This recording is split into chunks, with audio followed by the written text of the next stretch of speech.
whenever I am by large bodies of water or fires or mountains, sometimes I get this very, very overpowering sense of something greater than me, right? And it's a feeling of the universe and God, but also like as almost as if the water and the fire has a very physical spirit.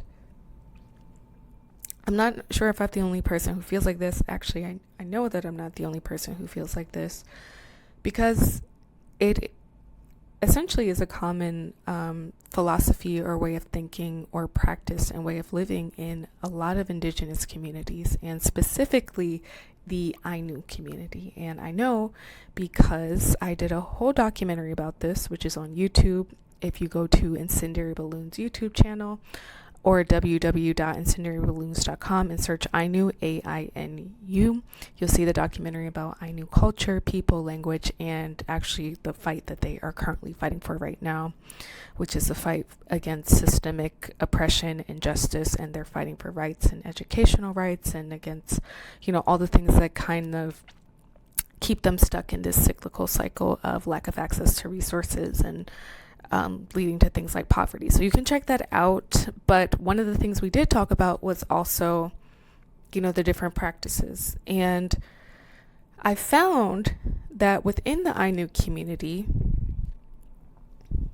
natural events, or I don't want to say natural events, but I found that within the Ainu community, elements were looked at as beings, right? And this isn't just with the Ainu community, this is with a lot of different Indigenous communities, but specifically, and not just Indigenous, but Black, people of color, a lot of different communities associate elements with entities or beings. But for today's video, I'll talk about what the Ainu woman and elder expressed to me during my trip and my visit there. So something that she told me was that fire was a living goddess and the center of justice. So the household hearth wasn't just a utility, right? It was known as Apehutsi Kamoi, which in Ainu means the fire grandmother goddess. And it's a mediator between humans and all other spirits. So whenever conflicts or fights would happen, people swore oaths or reconciled in front of fire. It had to be in front of fire, because fire was believed to be the spirit that I just mentioned, but this particular fire spirit could punish liars and reward sincerity. So all prayers, the other word for prayers within the Ainu community is kamoinami. So all kamoinami, and kamoinami just means prayers. So all prayers pass through her flames. You didn't address spirits directly, but through her. So you would never go talk directly to spirits, but you would always have to communicate in front of the fire to solidify things.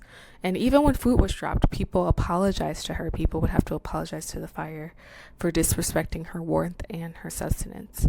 So I think it's interesting to look at how things like fire and water weren't just looked at for heat and necessity, but looked at as spirits, and women's spirits who were often moral witnesses or like a living room court in every home. So I think we should definitely return to that when we look at elements around us, thanking them and being more appreciative and seeing them as an entity, seeing the trees as people. I mean, if you ever read The Secret Life of Trees, you know that trees are alive, and everything around us is alive and full of energy, and energy cannot be created nor destroyed. It's only transferred and transmuted. So when you walk around with that intention, just look at everything today and walk around with that intention and see how it makes your day and other days and the universe just so much more brighter. And also check out the documentary on Incendiary Balloons, where we talk more about this topic with the Ainu elder who broke everything down to me, on Incendiary Balloons YouTube and incendiaryballoons.com.